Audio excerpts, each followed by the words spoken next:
కృష్ణా జిల్లా మోపిదేవులోని సుబ్రహ్మణ్యేశ్వర స్వామి ఆలయంలో ఎమ్మెల్సీ వరదు కళ్యాణి దర్శించుకున్నారు.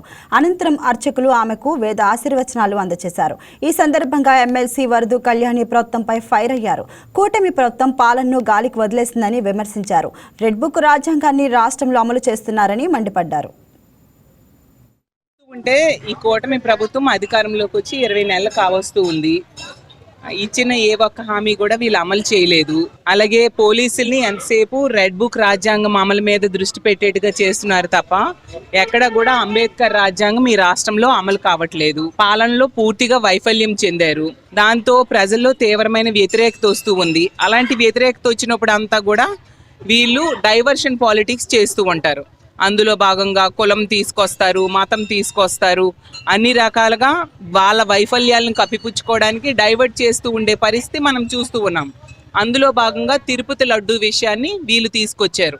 ఎందుకంటే వీళ్ళ మీద ప్రజల్లో వచ్చిన వ్యతిరేకతని తగ్గించుకోవడం కోసం, డైవర్ట్ చేయడం కోసం ఈ విధంగా చేశారు. ఆ తిరుపతి లడ్డు విషయం అయితే ఆ రోజు శాంపిల్స్ తీసుకున్నది 2024 జూలైలో. అప్పుడున్నది ముఖ్యమంత్రిగా చంద్రబాబు నాయుడు గారు. అసలు సుప్రీంకోర్టు వేసిన సిబిఐ దర్యాప్తు నివేదికలో అసలు జంతు కొవ్వు లేదు అనేసి స్పష్టంగా చెప్పడం జరిగింది.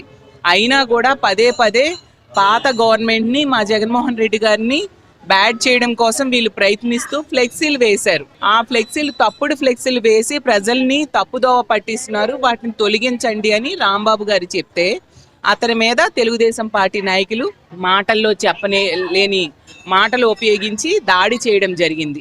ఇలాంటి బెదిరింపులకు భయపడే వ్యక్తులు కాదు. ఎందుకంటే మాకు అండగా జగనన్న ఉన్నారన్న ధైర్యంతో ప్రతి ఒక్కరం కూడా ప్రజల కోసం, ప్రజా సమస్యల మీద పోరాటం చేస్తాము, ప్రభుత్వాన్ని ప్రశ్నిస్తూనే ఉంటాము. అలాగే ఇప్పుడు ఈ రాష్ట్రంలో తీసుకుంటే ఎన్నో సమస్యలు ఇచ్చిన ఏ ఒక్క హామీ కూడా అమలు చేయలేదు. సూపర్ 6, సూపర్ 7 అన్నారు.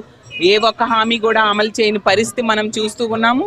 అలాగే తీసుకుంటే పాలనా వైఫల్యం అన్ని రకాలుగా మనకు కనిపిస్తూ ఉంది. అభివృద్ధి లేదు ఈ రాష్ట్రంలో, సంక్షేమం లేదు.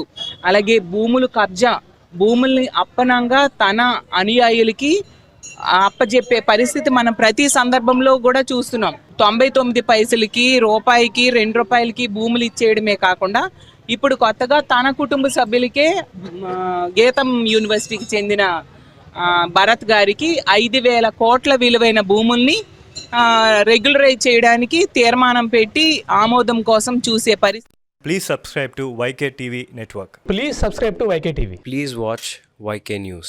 Don't forget to subscribe YK News channel.